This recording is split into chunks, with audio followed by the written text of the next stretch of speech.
RDO is here by April the 9th, and this is our drone video chat in regards to the legal aspects of flying and owning drones. And this particular Zoom conference video chat is going to be headed by the one and only Ollie Grayson, aka OG, better known as OG, I should say. So without further ado, I'm gonna go ahead since we're a little bit over, since we're starting a little bit later than we anticipated. I'm gonna go ahead and turn the floor directly over to you, OG. And of course, if you have any questions during this video chat, feel free to raise your hand or just let our facilitator know that you have a question concerning something that he may be speaking of. The floor is now yours, OG. Appreciate it. Thank you guys for showing up, because you could be anywhere else, but you chose to be here, and that is always appreciated. And I'm just want to start off by saying, if you do not have your Part 107 and you are flying a drone, you should at bare minimum have your trust certificate. Trust meaning the recreational UAS safety test. I got that written down somewhere. Yeah, the recreational UAS safety test, UAS unmanned aircraft system. So it basically tells you all of the do's and don'ts of flying a drone, because there is no instructions packet once you buy a drone. You just get it, and basically you can break every law there is, and you have no idea what laws you're breaking, but it's still 100% up to you to know what the law is. So a good place to start is with your trust. TRUST. They have a website you can go on, take the test. It's free. It's you can't fail it, and you should start there if you before you take your Part 107. Miss Alicia, do you have your 107? I do. I had my Part 107 before I even bought the drone, because I was that scared. I was scared to get in trouble. Right. So Jeffrey, you got yours or no? You on mute. I said, no, I do not have mine as of yet, but I've got my study material that I have been reading over and studying in order to get it. I'm looking at maybe within the next month. Sweet. So then basically almost everybody here can get money with their drone. So basically this video is for the people who are not here. So here we go. All right, let's get it. So basically I recommend, I got started with drones in a once I got my Part 107, I had nowhere to go. I did not know anywhere to start. I was like, I got a roof. Maybe I should do roof inspections. So I put the drone up, figured out what the key elements was for that. But then that's very here nor there for money wise. So then my one friend asked me, he didn't have a Part 107, but he knew that he could fly next to me if he could get money as long as he was next to me. I didn't know that loophole of the rule either though. So if you are next to a Part 107 pilot, then technically you can fly underneath their supervision and get a little bit of money. But then you might have to pay out that pilot too for giving you the ability to get that money. So it's best just to get yourself situated, get your Part 107 so you can be able to get your own financial freedom, I think. But with the 107, so my homeboy, after months of debating on what to do with myself, my brand new license, and a small, decent set of skills, I had no idea, no direction where to go. So he asked me to help him film these surfers, these tandem surfers, the two people that go up and they be holding each other up and whatnot. So he said, once I have to do a battery change, I want you to go out there and fly and catch what I miss. So I'm like, boom. So we did that. And at the end of our shoot, so many surfers came up to us and was like, yo, did you get a shot of us? Did you get a shot of us? Did you get a shot of us? Boom. That's when they clicked for me, like, yo, this is a lucrative business, or it can be. So then that's why I put all my eggs into surf videography. And in Waikiki, they are, I wouldn't necessarily strict, but you can't get money freely. You just can't be out here getting money all willy-nilly. They are watching you. And they have these things called ambassadors, where they help you out with directions if you're lost or whatnot, and they travel around.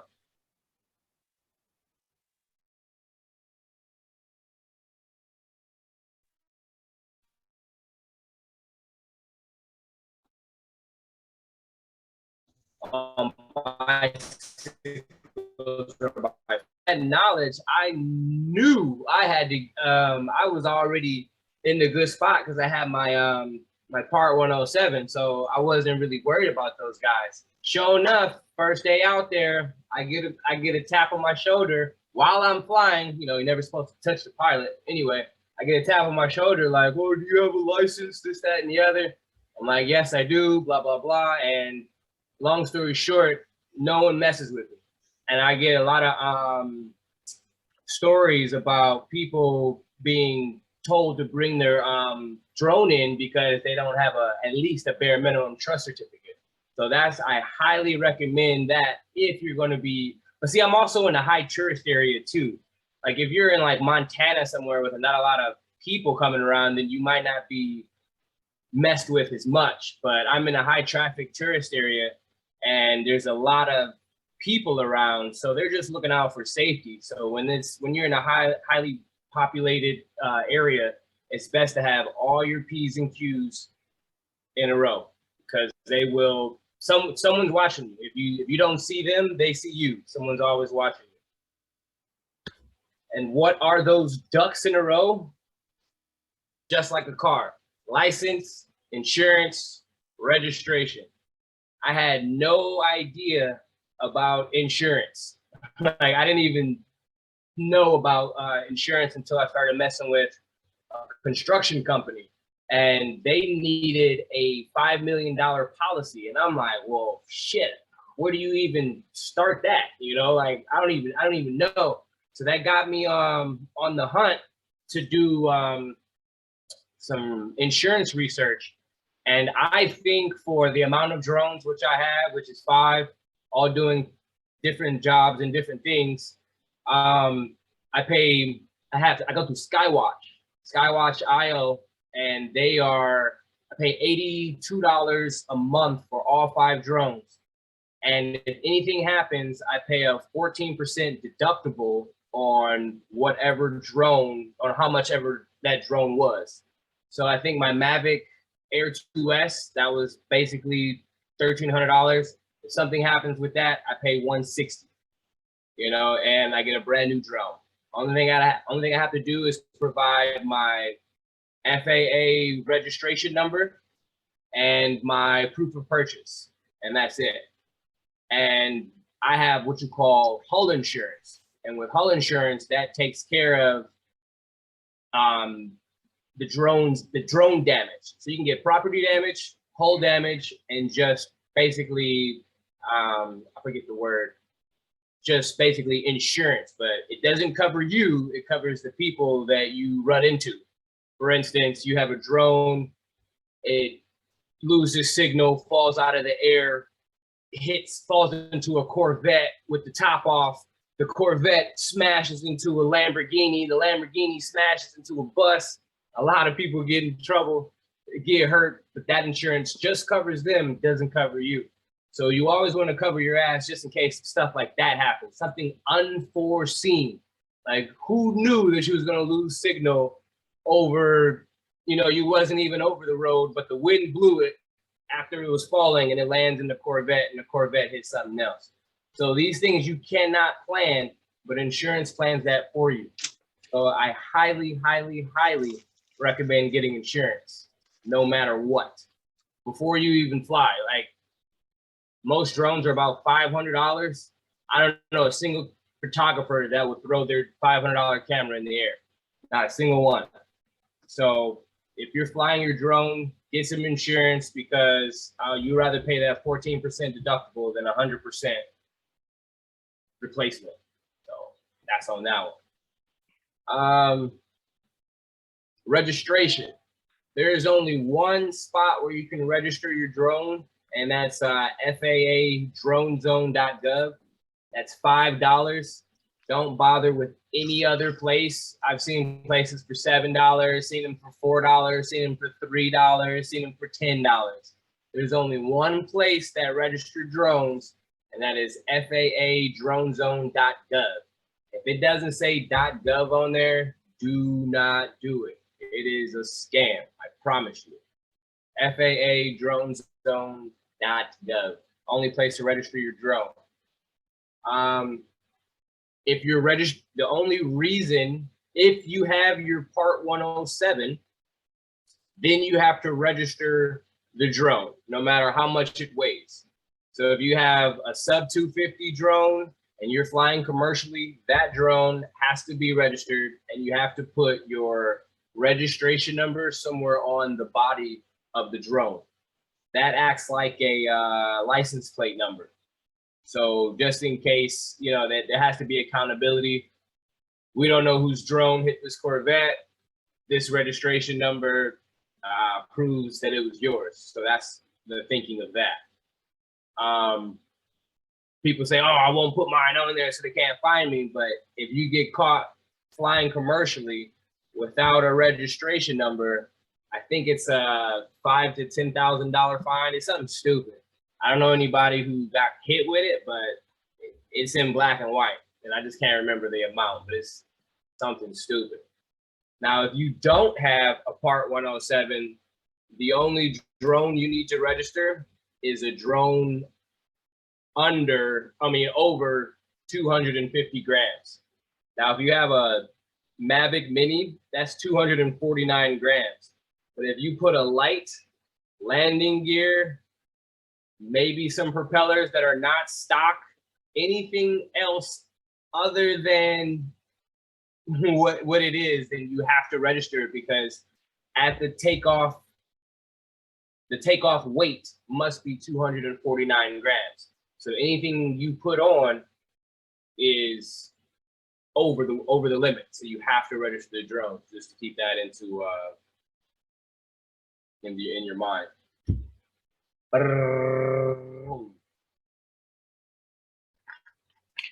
And then I always find I get a lot of people asking me about, what if I shot some footage in January and I got my license in June? Can I sell that January footage? The answer is yes. You can sell the footage as long as you are Part 107. It doesn't matter when you took it, but selling it is, you have to be licensed to sell it. Another one people try to squeak by is my neighbor wants me to take some photos of his house. I'm just going to do it for free, and just so I can get the practice. No, because the neighbor is getting money for those pictures, and that's furtherance of a business on his part by using those photos, which you took. You don't have a license, so you can get in trouble. The buyer can get in trouble, and the seller of the house can get in trouble. Anybody involved in that party is going down with some stupid amount. It varies from state to state, but best believe they will hit you with some stuff. So just have all your dots crossed and dotted, T's and I's and T's and P's and Q's. Okay, so just to clarify, so if there's any sort of money transaction whatsoever, even if it's not directly going to you, but if it's some sort of transaction down the pipeline, wherever, then that stipulates that a Part 107 is required, and if you don't have one, you will still get in trouble, even though you directly do not receive any money for it. Correct. Copy. Everybody going down. So it's just easier. You should get your drone license. I don't leave my house without my drone, because that's a missed opportunity to make some money. I missed 2 $500 jobs because I did not have my drone on me. That will never happen again. It was just random too. Like, oh man, I wish I had a drone to do this. I'm like, what? So I don't leave the house without it, like, period.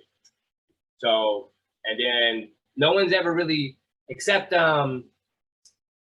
like hotels, they ask you for your license and this, that, and the other. But truthfully, not so many people ask you for your stuff, but it's always just good to have it so something can't come back on you. Now, when you say that yeah. a hotel asks for your license, you mean while you was just shooting or you was checking into the hotel, they knew you had a drone? Like, can you elaborate on that to clarify? My bad. So I sell photos to hotels out here and commercially, and if they take it, then they definitely ask if I have a license. Okay, got it. So they, as far as flying with the with the drone, you should deplete the batteries, but no, they don't check. In my experience, but I've only flown inter-island, so it could be different from the rest of the world. But they only just, you have to carry the batteries with you on your person. You can't carry them as a check-on. You have to have them on you. So if you got 6 batteries in a drone, those 6 batteries have to be with you, and the drone you can check. But I'm not checking the drone. That's coming with me too. But so that's other than, and your drone should, and your battery should be less than 50%. But most TSA agents and other people don't know the rule. The rule is you should be below 50%. But in my experience, they don't check. So just putting that out there. And where exactly does that rule come from? The 50%? Is that something that's just common knowledge, or is that something that's FAA regulation, because okay. the LiPo or lithium, whatever kind of batteries you have, they're very flammable, and water just doesn't put these things out. So if there was a fire in the airplane, there could be catastrophic failure. So for the safety reasons, the battery should be depleted so it doesn't have as much fuel to burn off, per se. So basically what you're telling me is I need to go ahead and burn up my 3 batteries that are fully charged right now before I get on the flight on Monday. I would, but once my personal experience, I did that when I took some hyperlapses, flown around, filming dogs and trees and stuff, because I didn't know else how to deplete the batteries. And then I go through, I got everything, I got my registration, I got everything, got all my documents and everything. They're like, I'm like, okay. That was pretty easy, but just carry the batteries on you and you'll be all right. Okay. I recommend also. So where'd you get all your information for your test, for your study guide? Within the group, to be honest. Yeah, I went ahead and downloaded the supplement. What is it called? The exam supplement that you actually use during the exam. I got that, and I also pulled some other stuff directly from the FAA website and a few other places. But most of it I got good leads within the group on what to pull. That's what's up. What I did. What about you, Miss Alicia? What'd you do? I actually went through, I think it's called King's Flight School or something. The person that recommended or talked to me about drones he had went to that flight school, and they had all the information. Like they set it up kind of like an online class, and then they had like practice tests, and so I think it was like maybe $150. And so, and then it automatically, they guarantee like if you pay, you pass. So if you don't, you could ask for a refund. And then it also has like, back then, I think now instead of having to do like an actual renewal, you just do some training, I guess, to get your renewal. But before they changed the renewal thing, they kind of updated all the materials, and any updates you could go for free back to the module and be ready for your research. So lifetime membership then. Yeah. But yeah, I did it just because people, like, I hadn't found, there wasn't a black drone pilots. Like, I wasn't a part of any groups. I was just totally, like, now I'm seeing everybody post all this information. I'm like, wow, I wish I'd have known that a year and a half ago. But back then it was just me. And so that was really helpful. I thought it was worth the money. So. What about you, Miss? What did you do? Miss Angela. Miss Angela, what did you do? Can you hear me? Yeah. Yes. I had ordered, I went to the FAA website, then I because this is going back to 2017, 2018. I think it's 2018 when I was considering getting my Part 107. So Amazon, I did the research. That you bought that thick ass book? I did originally, yeah. Yeah. I mean, because I nerd out on weather. You know, I'm in the landscape and nature photography. And when I saw weather and, you know, the stuff about airports and all that, and I'm like, I was nerding out, seriously. I can care less about the parts of a plane, but I thought that to be pretty interesting. So then I ended up, because I had got the books off of Amazon, I went to the FAA website. And then when I was like, okay, just go ahead and take this test, I went on Amazon and posted in the group all of the materials that I had used and studied for. And it was Amazon. There was an app that was clearly for Part 107, and it was like all these different exams that focused on the different segments of the Part 107. So I'd be in the grocery store on this app and I'm like, oh, okay, and I'm doing this. So I geek out on stuff. I think, you know, for people like Jeffrey or those who are looking to get into it, you know, if they're just serious and take the time, and this is not a test where you can just sit and study for a few nights. The way to go do it. Right. No. It's not a driving test. It's not a driving test. Right. And a lot of people, and it has nothing to do. It's like I said, I geek out on it. I'm like, ooh, you know, the weather and the cloud formations and when the wind is going up the mountain and how it reacts when it's coming down. I'm like, yeah. So. Hey, the funny part that I did hear about a lot of stuff in the test is that a lot of it doesn't even really apply to drone pilots, but it's on there because it deals with the FAA and some of the stuff that they do for, I guess, for manned aircrafts as well. Yeah, because it's the Part 107 of the pilot test. So that's the thing. It was like, as you know, like the FAA was like, okay, we'll just have people with the drones take this part of the pilot test. Why reinvent the wheel? Gotcha.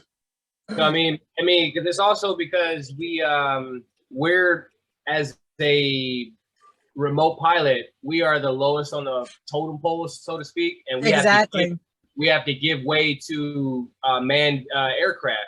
So we got to know what they're talking about so we can get the hell out the way. If they're coming. If they're coming this way, we have to know what that means. I can't give an example right now. It's caught off guard. But if they come in on this, you know, compass rose 245 angle, we got to know that they come in, you know, what's that? Southwest. You know, you got to know these things. So it's like, it's just for the pilot safety. And it's not really for, it's just so you know, so you can't say, oh, I didn't know. So it's just safety.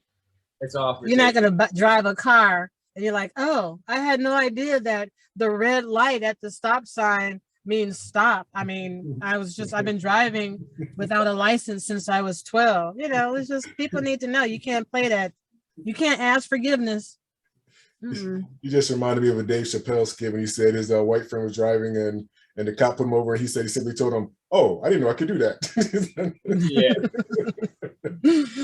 The crazy thing with this test, though, is that they give you, I would have had 100% on this test, but I got a little bit too cocky or overconfident, I should say, with my answers because they give you two correct answers. Literally give you two correct answers, but one is more correct than the other. And you have to choose, and the only way you know which one is more correct is if you read and fully understand the question. Got you. Yeah, so you have to read that question. So basically, you allowed your macho to take to come into play, huh? Right, exactly. And it was something. I mean, I can't think of the question, but it was something like a yellow light means stop. A yellow light means slow down. A yellow light means proceed through the intersection with caution. You know what I'm saying? And I'm like, oh, slow down. You know what I'm saying? Like, but it's not. It's, proceed through the intersection with caution. You know what I'm saying? And that's how the whole test is set up. So at first glance, you're like, oh, that's the answer. But you just got to read it 2 more seconds longer. It's only 60 questions. And I think you can't miss more than 8, if I'm not mistaken.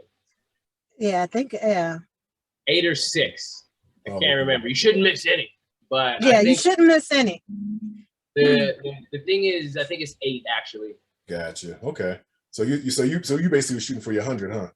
Yeah, I was going for a hard 100, but I think I got like a 92 just because I didn't read the question, man. It was when you get your test back and you get the ones that you see that you got wrong, and I'm just like, oh man, this is the answer. So, and another thing is you have to go to basically a government facility to go take the test. This is not a online. I mean, it is online, but it's not a at home open book test. You have to go somewhere, put up all your stuff in the bag, sit down in front of a computer and get it right. So it's a proctored test. So it's not like, so it's basically proctored. So when someone's actually watching you as you take it. Yeah. Well, not for me. Oh, maybe really? Maybe they had a camera, but I was this was during COVID. Yeah, I went into a room and took the test. Okay. I went into a room, but it had like a big space where you could be monitored. It was at the airport, so they're definitely watching. Yeah, I don't, I don't even question it. I know that they're watching, so I'm like. And they was real strict too. I got a smartwatch. They was like, no smartwatches, no cell phones, nothing.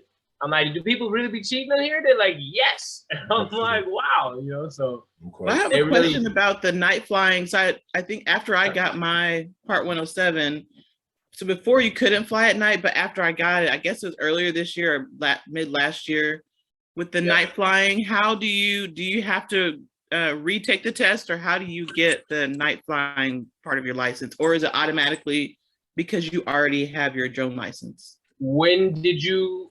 I got mine in June 2020, so it was before it was automatically in. Was there a section on your test about night flying? No. Then you got to get the waiver, because then you have to go get an amendment to your stuff, because if you take the test before that stuff and those questions wasn't on there, there were no night questions on there. So that means you have to go take a specific test just for night questions. Okay. I think it's like 14 questions and you can't miss 3. Okay. And that's it. And then where do you get the information about the night flying? I guess actually I should contact the group I paid for. I say, yeah, you paid money, right? They probably have updated their materials. I'll go back and get the information there. What I did was I went through Pilot Institute, and when I first started with them over the last year, they were a very small one-man team. Now Greg has got like employees and everything. Like, so many people are choosing Pilot Institute. That's the one I really not favorite to, because that's the one I started with. But it's just what my scary thing about doing your path, Jeffrey, was I was scared that I might be missing something. Mm-hmm. Like, what if I go take the test and I didn't know there was weather? You know what I'm saying? My fear was that I was missing a section and I would miss a question in that section and fail. So then that's why I took I got a class or a course. Okay. Which is just like Alicia's. But to piggyback on that, if you just get the materials and you're in like the FAA website, they have test questions and they have on there what materials. They have a reference part as far as what study materials that you can get. So that way that you're not up here. Can you hear me? Yeah, we can hear you. Yeah. Okay. But the whole thing is the study, and with so many people not with so many, because we are still a minority group that has a Part 107. But you got people like OG Hawaii up here, than other people that, you know, can definitely assist to make sure that you're covering all your bases. Yeah, and what I've been looking at quite a bit, I've been checking out a few YouTube videos of folks that have been taking the test, and they've been talking about like different things that they had no idea would be on the test that was on there, and that's been pretty helpful. I know one of the big things that really have been catching my eye is that whole METAR and TAF, know how to read those and so forth, and a few other things. I know another one that's been really that I really need to work on is the runway situations and so forth, because it's like, I'm like, what? You gotta know about the runways, and just studying has really opened my eyes, because I had no idea that runways was based off of degrees. The number of the runway was based off degrees. I was like, what? Wait a minute, what? I would have never known that, had I not been starting to study. It's like, right. I would have never known that. Seriously, it's not like that's something that they teach in high school. Yeah, it's like, man, I wouldn't. If somebody would told me like, that, oh yeah, if somebody put a gun to my head and say, yeah, do you know how the runways are numbered? I'd be like, yeah, 1 through 36 or whatever. That's all I would have thought, Oh yeah, no, it's the reason they're number 19. It's 190 degrees. I'm like, what? It's just something I just would have never put together. Mm-hmm. I've been crashing all into damn manned aircrafts. Yeah. So I have a question. Can a foreigner, like someone that's not from the United States, can the person partake in the Part 107 tests? Or is it mostly for the US citizen? So basically, the question is the Part 107 strictly for US citizens or for flying in the US? Yeah, let me say I'm not in the United States at the moment, but can I partake in the test? Then if I relocate.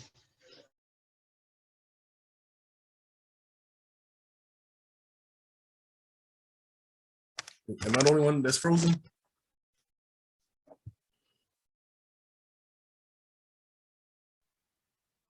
Okay, I meant is Part 107 strictly for the United States citizen, or a foreigner can also be partake in test? Can you be a foreigner and be a Part 107 holder? Yes. I don't think so, because you're not a citizen. Because to be a 107, you have to be like 16 years old, read English, be born in America. So you have to be a citizen to be a holder. I'm 99% sure of that. That's a good one. Well, while y'all thinking about that, I'm actually going to look up the qualifications. I remember they actually show the qualifications on the, I believe it's the FAA website. Yeah. Look it up real quick. Because for us to fly in a different country, we would have to adhere to their rules. Exactly. Yeah, I think you have to be a U.S. citizen. Because I've seen video in like United Emirates of them just flying straight over the freeway, whatever, and it's like, obviously you can't do that here. So their laws are different from ours, but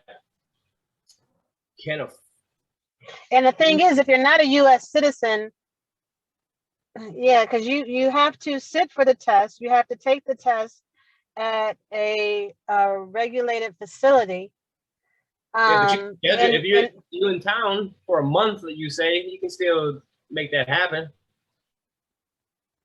Yeah, I think you have to be a U.S. citizen, because how would you even utilize the Part 107 if you are not a resident of the United States? Yeah, I think I agree with you. I think you have to be a U.S. citizen on that. Because I remember that there was some other thing. Someone else was asking me if you had a felony, could you get your Part 107? Yeah. I remember somebody asking me that, and I had looked it up, and the answer was you cannot get your Part 107 if you had a felony conviction. Hi, this is Sean Davis. I believe you have to show a government ID to even take the test. Actually, you do. Yeah, you have That's to true. show I did have proof. to bring my driver's license to, Yeah. yeah. And excuse me, I am I'm multitasking, but anyway, there is an app that I use that is it's called Before You Fly, and that Mhm. kind of helps me navigate where I can fly and where I can't fly. I work for Purdue University, and they have an airport, so you can't fly. You used to be able to fly on campus, and then they quickly geofence that whole campus. So Yeah, now they've it's been like you, geofencing a lot of places. yeah. So I have to go almost to a whole different city just to fly. I can barely fly where I live at because I'm on the edge of that no fly zone. So you don't have your Part 107? No, I do not. And I'm Okay. working on it. I There have we a go. lot of hey, If you get I'm that Part a 107, that will change some of those restrictions for you. Yeah. really. I Yeah. wasn't aware of that at Yeah. all. I You can just put in your pilot code, and that'll give you permission or authorization to fly in that spot up to a certain amount of feet. Mhm. okay. Do you have to request permission? I know they say in certain Yeah. areas you have to actually request Yeah. permission. Okay. Yeah, When you you're have to get that depending. Go ahead, OG. Now when you're next to when you're next to an airport, within like 5 miles of an airport, or flying on an airport, or military, there's a lot of military zones out here, then you have to get permission. But usually it's a ceiling to it of like 200 feet, and you can't go above that. Okay. Yeah. Most And I've been lagging. I'm trying to wait till the semester's over with, which I got 23 days till the semester's over with. I'm a lab supervisor, and it gets kind of crazy going towards the end of the semester around here. Yeah, well, make sure you give yourself some time to study when you do commit to it. I I was got just 3 about months. to say that. I would 3 say months till school starts again. I would say dedicate, like, pick a section, and each section just put at least bare minimum 30 minutes into that section. If you don't finish the section, cool, but just put a solid, uninterrupted 30 minutes into it, because you have to fully absorb this information, because they're going to throw curveballs at you on the test, and it's like, damn, really? But the curveball is to make sure you fully understand the information for the safety of other people. It's not like they don't want you to get your license. They just trying to make sure that you understand what's going on. Copy that.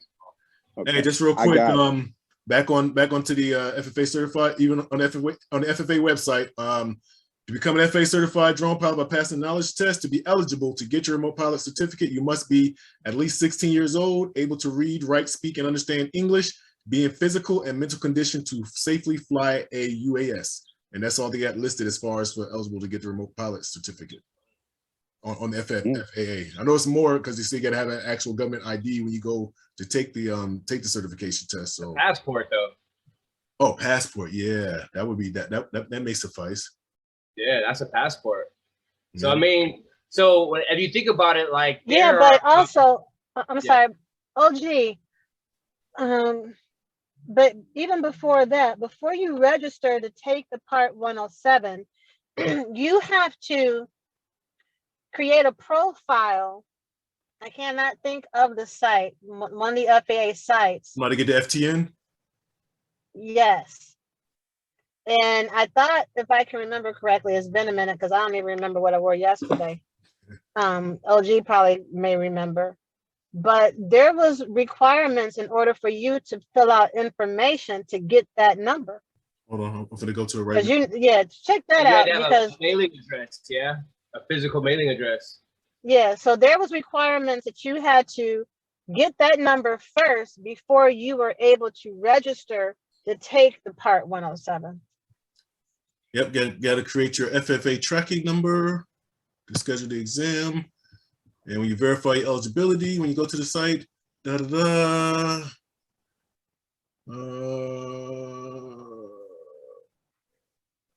first name, last name, and continue after you put your FAA tracking number in.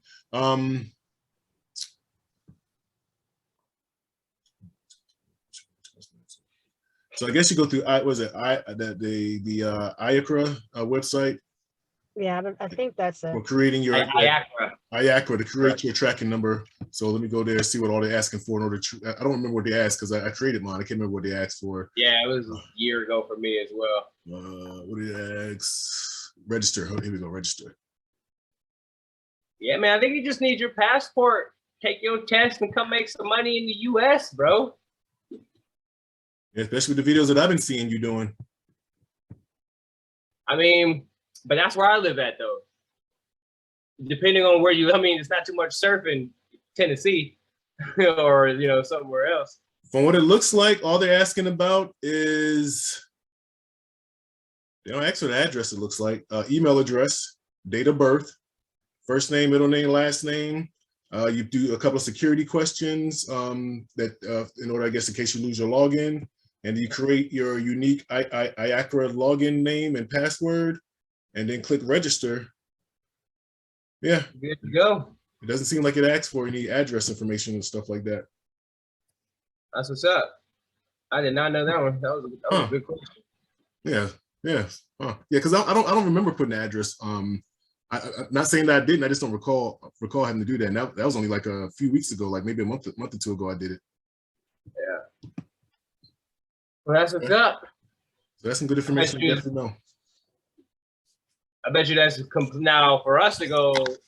Now, how would we make money in a different country? So if we were to go to Mexico and sell some footage, it's not even a Part 107 because those are American laws. It'd have to be Mexican. It might be like a 140 or a 150 or something completely different. That's crazy. What's up, Mike? You just joined a minute ago. Do you have your 107? No, I don't have 107. That's why I'm kind of up here to see what what all it entails. I don't. Whenever I get a chance, I live in Virginia, so there's a lot of military around here, so I don't get a chance to fly. But I go to North Carolina, deep out in the backwoods, and I fly there. So I got the Phantom 3. Come on, bro. I got the Phantom 3 standard.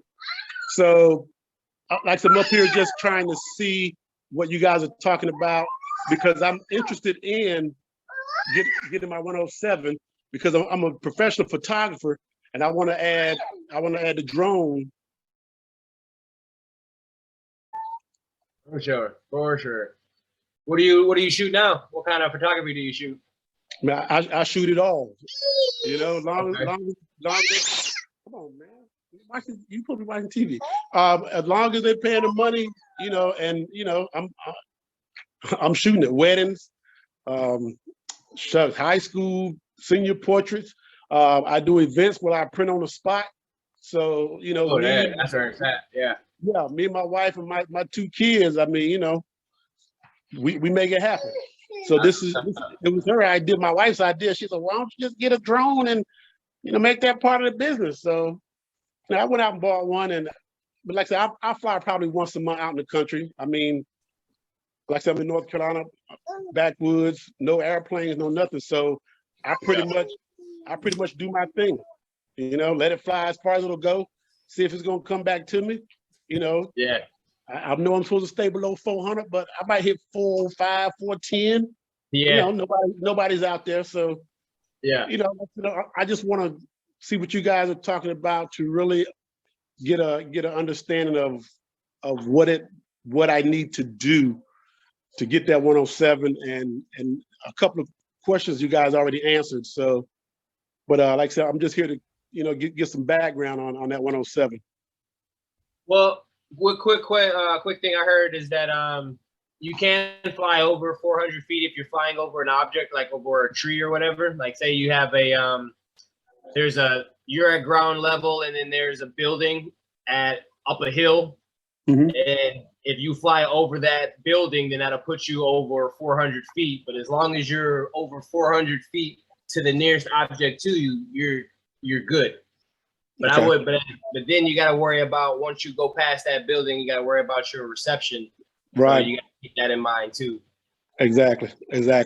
So that's why when I'm in the country, I ain't got no buildings. I just got trees, and I got my return to home set high enough where I know it's going to clear the trees There and you come go. right back to me, because it's just mostly cow pastures out there, cornfields. So immediately with thinking, I'm hearing that, and it's a lot of people that like farms that would pay to have their land filmed for all kinds of reasons. You gotta get in with those guys. well, I've put like this, I've did some flying for donations. So I keep it. Ojo. Got you. Got you. So I flew over a couple of cow pastures. Farmer Joe was looking for his cow. He can't find it. I said, well, Farmer Joe, look, just so happened, I got Birdie in the car. Yeah. I can let it go. And a couple times, I mean, not that I asked for anything, because country folk, we do it just out of the goodness. Right. But he came out a couple $100. I'm like, okay, I appreciate it. That's thank you. So the biggest thing with flying recreational and flying for commercial is intent, and it's hard as hell intent, but it's easy to prove a pattern. So like for a case in point, you do not have a 107, you're hiking and you put the drone up and you capture an avalanche. Boom, that's huge footage. You're the only one around. There are instances where you could probably sell that to the footage because it's a one-time thing and it's it's rare and it's like that. It was just rare. But can you do that again? I highly doubt it. Right. I actually know someone that actually sold some footage to the news, but that was before 107s got really big. This was back in like maybe 2016 when he had a GoPro attached to the drone. But and 107 wasn't even a term then. It was just you had to go get a pilot. Anybody could fly a drone. It was the Wild Wild West with drones back then. Right. But nowadays I don't even think you can get that pass anymore. So it's about intent. If you're just going out shooting footage for yourself and you're saying you're just going to post it on Facebook, that's recreational. Right. But the moment you send the bird up for someone else and money and anything is involved, that's furtherance of the business.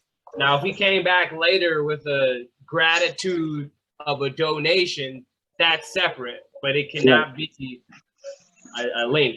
Just to clear that up, just to save face. I don't ask for any compensation when I put it up. So if it just so happen, hey, well, thank you for your time. Here's a little something. Hey, I appreciate it. You know what I'm saying? So right, of course. The photography thing. When you go into certain businesses, they want you to have insurance. Yep. So you just gotta know you gotta know what to say, how to say it. Like I said, I mean, my bird is purely recreational.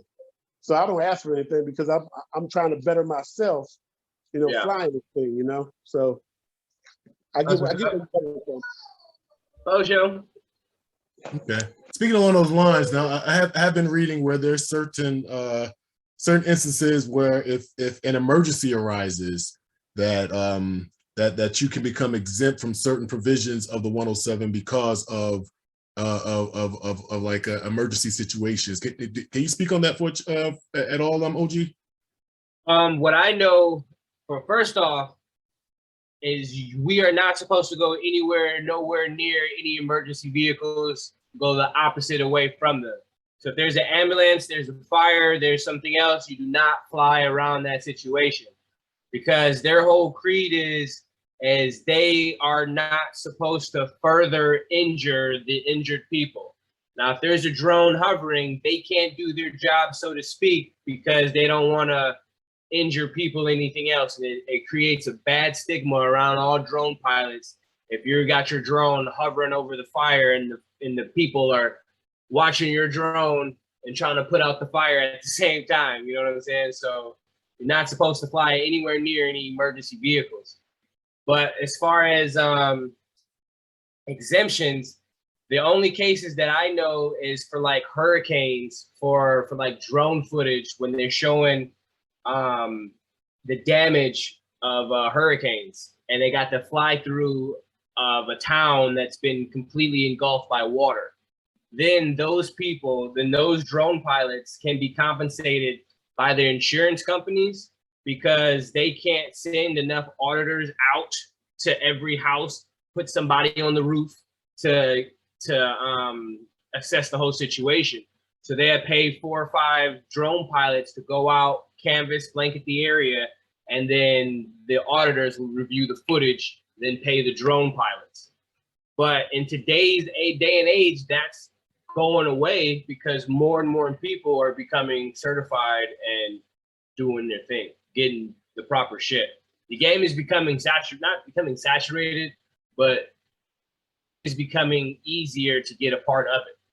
And that's why I like that's why I like having the license, because it differentiates the people who really want to get it from the people who don't.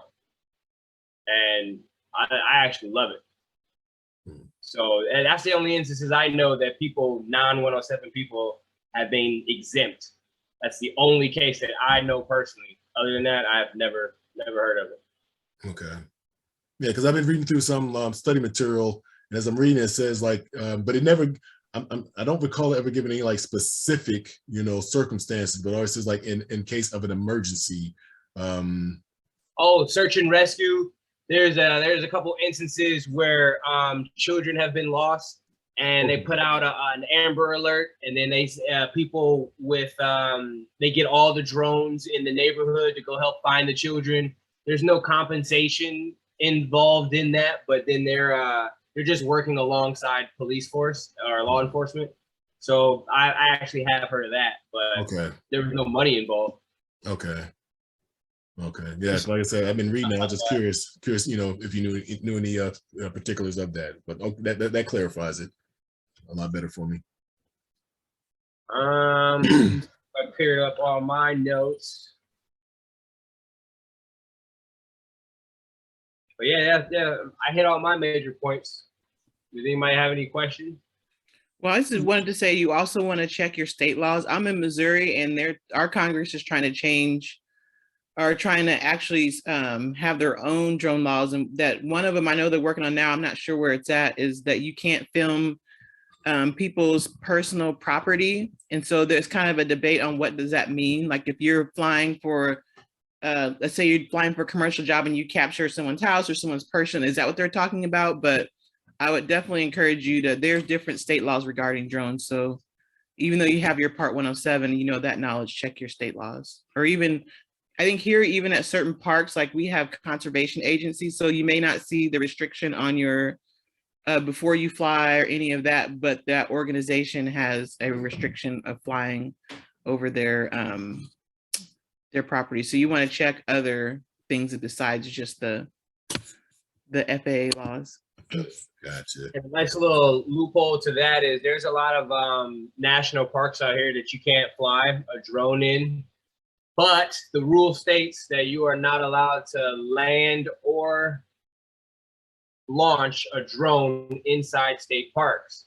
It doesn't say you can't fly over them. You're just not allowed to land and launch inside. So you go across the street, launch the drone, fly over the national park, and then come back, land across the street, you're completely legal. I do that all the time. So just, you got to know the laws to break the laws like a boss. Gotcha. Now I know Alicia spoke, I brought up concerning flying at night. Now I know that there's some new provisions concerning flying over people now. Well, it's still not really, it's still the same law. There's sub 250 drone, and you could fly over people, but just as in a transitional space, you can't hover. So like, let's just say I'm trying to get to the beach and I have to cross over a busy sidewalk.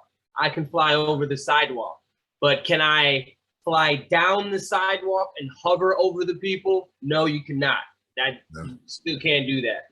Okay. But you have to have a special, I think it's a category 4 license for that one. Don't quote me on that one. But to have sustained flight over people, you have to have a special, you have to do, you just can't have a Part 107. You have to apply for a permit for that event to fly over those people. And then it has to be signs everywhere stating that there's going to be a drone everywhere. And then there's so much you have to do just to be able to fly, have sustained flight over people. So there's a difference between flying over people, flying over a person, or let's start over. Flying sustained flight over people, flying over one person, sustained flight over one person, and flying over and sustained flight over people that are part of your show or part of the event. So let's say everybody in this chat room, I got me an Inspire drone, big ass drone. As long as you 6 people know I'm flying it, then I can fly that all over you all day because we're part of the same group. But I can't take this Inspire and fly it at a baseball game. You know what I'm saying? I can't do that. I would have to have a special permit, and plus I can't do that because that drone's too big anyway. So it's got to be all kinds of other stuff that go into that. Okay. Yeah, because I remember reading something also concerning that the props must be encased or something like that as well. I can't remember. It's like certain little tidbits here and there that I recall reading on it.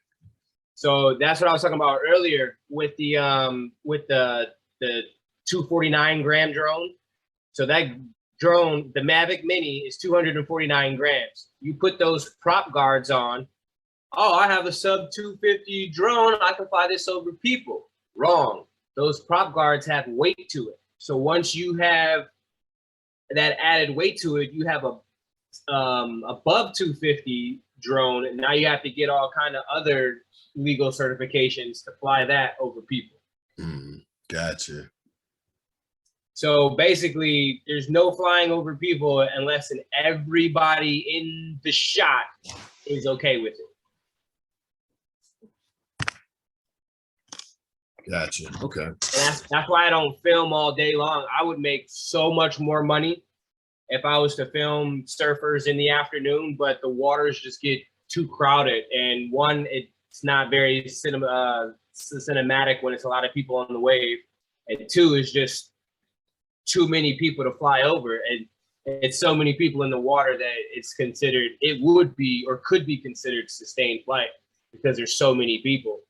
So I really only fly between like 6 and 1, and that's pushing it.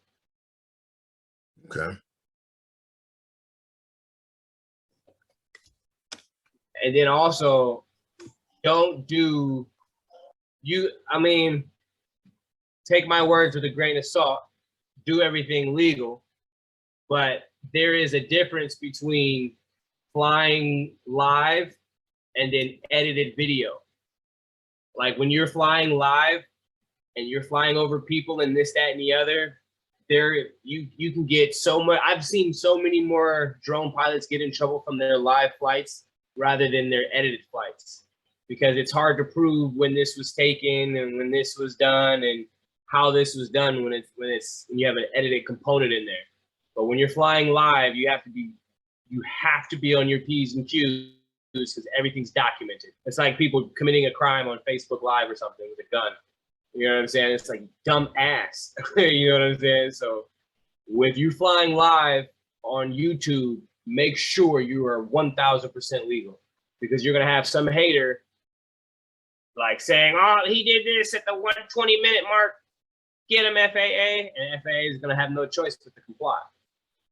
So if you go live, you have to be 100% legal in all aspects.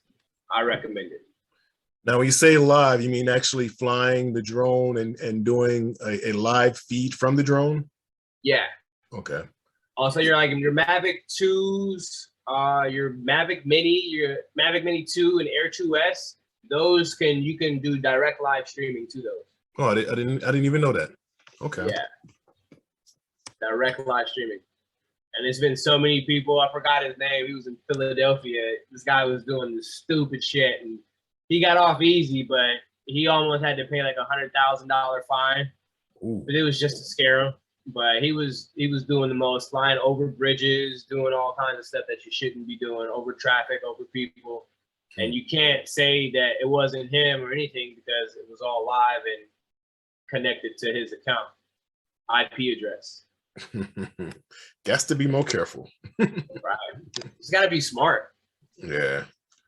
So you know what? The biggest thing that I guess is I didn't realize like a few years ago, like I'm here in California now, and back in 2014 to the beginning of 2018, I was stationed up in Rhode Island, and one of my coworkers, he had a drone, and he always talked about the drone and how much fun he had, and I mean he was really into it.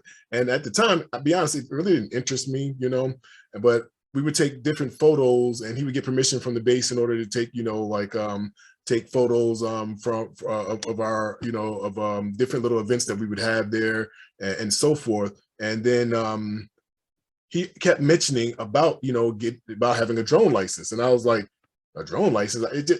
I guess in my mind at the time, it didn't click that, okay, this is a real thing. You know, I'm thinking it's just something, hey, I need to just get this piece of paper and just say that I'm able to fly this drone. I didn't realize it was just so much involved with actually knowing these various FAA regulations, and like I said, knowing about I know I'm gonna say it wrong, cumulonimbus clouds and all this other stuff, and you know, it's like, wait a minute, yeah, that too. But I was like, I didn't realize it was like that so in depth, you know, to have to learn all this stuff. So now when I look back, I'm like, man, he had to actually do a lot more than what I realized. You know, I just thought, I was like, oh, just get a little license to draw, you know, to fly the drone. But nah, it's far more in depth than I would have ever imagined, really. And like I said, when I learned about the METARs and the TAFs and all that, and looking at that, it's like this long old line with all these different letters and numbers, and you got to figure out if it's, and then it's all in Zulu time, and it's like, whoa, this is far more in depth than what I thought. So it definitely gave me a greater appreciation and respect for it, especially for those of you that currently have your license already, because I know it wasn't just given to you. That much I can say. It wasn't just given to you. About if you have your Part 107, does it enable you to do anything outside of drones? Because it is a form of aviation license. Like, does it qualify you for like a non-manned aircraft job, or is it strictly just for drones, the Part 107? We can fly up any type of drone up to 55 pounds. After 55 pounds, we have to get a whole other certification. Well, does it qualify you to do like any other type of work besides drone work? Since a lot of it, well, most of it has nothing to do with drones, except for the parts of them, you identifying the different roles in drones. But because you now know this FAA information, does it qualify you for non-drone jobs? Like the information, like could you work for the FAA in a capacity because you have your license? The FAA I actually just did some certifications with the FAA, and they're actually not even allowed to fly drones for themselves. So the FAA, when they have to do a job, they have to contact a separate party because they would be, what do you call that? Conflict of interest. Because when they're surveying something or have to do something, but oh yeah, it's fine. But that's like the police checking themselves. You know, who's gonna police the police? So therefore, the FAA has to hire a drone pilot. There are no drone pilots that are from the FAA. They don't have their own drone pilots. They certify them, but they don't have them in their field. If I'm explaining that right. So basically, there's no actual drone pilots that's directly working for the FFA under like legitimately like employed by the FAA. Correct. Okay. They do not do anything, but you do. So we call it a Part 107, but it's actually a UAS certification, which is an unmanned aircraft system. So basically, any remote controlled flying thing under 55 pounds, we have access to. So that could be like a glider, that can be like, you know, a helicopter, that could be like some kind of RC plane. I don't know what kind of applications you would use for those things, but it's just not limited to drones. It's anything that has that can fly, that we have control over, under 55 pounds. Well, let me ask this, because based off of what Alicia was asking, it made me think along a different line. Like if it's part 107 of the what is it 48, would like say like other certifications that you get, would they take that into consideration that you have your part 107, or how would that work, or do you know about that at all? About if you have more than one certification. What's the question? I'm sorry. Like if you're looking to get a different certification, like say such as a different add-on certification, or even say a manned aircraft certification, does the part 107, does that help you in any sort of way, or? Yeah, the part one with it's like I don't, correct me if I'm wrong, but I think there's 4 parts to get your actual manned pilot license, and the 107 is one of those parts. One of the parts, okay. So we actually are one step done to getting our man license. If you think of it like that, there's a part before this, there's ours, and I think there's 2 more parts after that. And then you got to put in the man hours as well. But we technically like a percentage done of on the way. But for what we want to do, like, to me, this certificate, like I call it a certification because you have to be certified by this, you know, this entity, which is the government. And that gives you the ability to fly to your heart's content and make money. Like as soon as I got my license, I saw that as I'm now my own boss. I'm now my own entity. I'm now my own, I got my own LLC, EIN number. I'm now Sky Control, you know, like I just created this whole brand, you know, it's living, you know, and it's like, now I get to, I'm a boss, bro. Like I get to do what I want. Like I'm not at work right now because I chose to be at this podcast. You know what I'm saying? Like it's a beautiful feeling. I've been working since I was 15 years old. You know what I'm saying? And I never had the opportunity to be like, no, I'm not working today. Or can I take off? I'm going on a podcast later. Like, you know what I'm saying? Like I never had that ability. So having your Part 107 certification is like so much freedom in my eyes. That's pretty so dope. Much. Pretty dope. And just like I said, just going through it and seeing all the different things you can do is just amazing as well, just by being able to be licensed. So it's definitely a lot of benefits to getting the Part 107 as far as I see. Like I said, I just never thought that much of it, but now I see a whole new world even has opened up in my eyes, you know. What really burned my freaking fire is that I've been following this 19-year-old kid since he was 16. His name is Alex Vanover. He's an FPV pilot.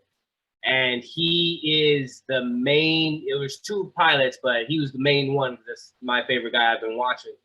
And it was 2 pilots for the movie Ambulance that just came out with the Michael Bay movie. Yeah. With Jake Gyllenhaal. Yeah, I watched it. 80% FPV. Yeah, so that guy, those pilots in there, they're Part 107 holders. You got to be to make money. And that movie's done. Michael Bay did Ninja Turtles, Bad Boys, Transformers, all these big ass movies. And he was like, I need FPV drone. You know what I'm saying? He's like, I gotta have it. Yeah, Michael Bay was actually surprised that the guy could fly very fast. Because I watched the YouTube by this guy Potato Jets when he was doing like the details of everything. Yeah, so he was like so surprised, like how can this small guy? He was even actually asking the guy flying the Alta X, was he able to fly? Can he fly as good as the 90-year-old guy? It was very fun. Yeah, the skill level to be at that level is amazing.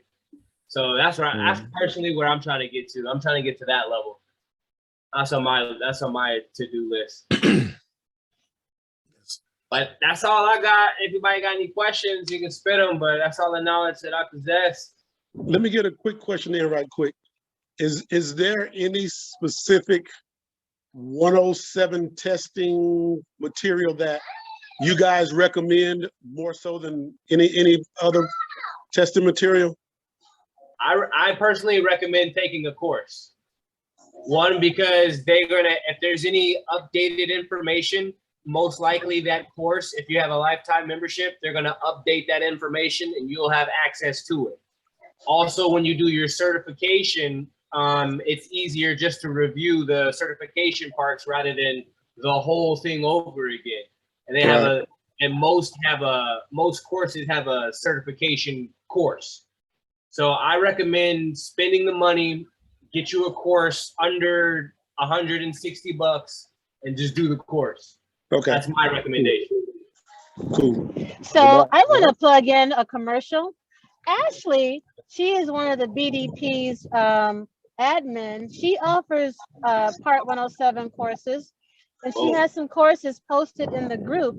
So if you're going to be considering that, you may want to reach out to her to check and see about registering for the Part 107. It's a Black woman-owned business, and she is just slamming the industry doing this Part 107. That's where I want to target my money. So There we go. I appreciate that. Yeah, just check the featured area on the main page, and you'll see see it on there. Because yeah, she does, and it's Drone University is the actual name of her company. Okay, and it's a lot of information on there. Appreciate that. All right. So, are there any other further questions or concerns for Mr. OG? All right. Well, I definitely do. Yeah, I did learn about some new things that I had not considered. So I appreciate you being thorough. No, I appreciate that question by my man from Nigeria. That was a great question. It was. It really that was a great question. Okay.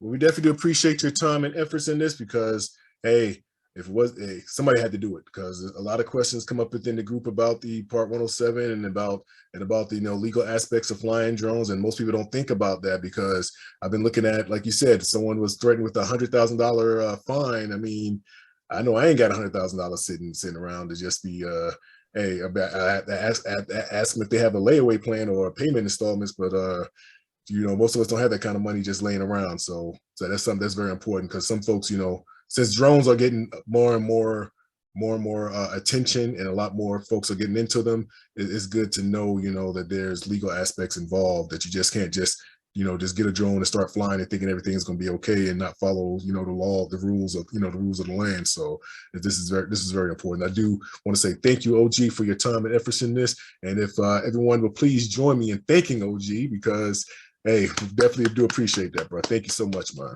Hey, no worries. I'm just here to help. All right, so I'll go ahead and stop the recording this time. And Wait. Still recording. Just for one moment. Please check out my YouTube channel, Sky Control Productions. Please do. I try to post something every day, if God willing, but I got hella videos. Sky Control Productions. And what I do is I'll go ahead and make sure I link that. I'll put it on the actual video when I edit the video. I'll make sure I put that on there for you. Thank you. All right, stopping recording at this time.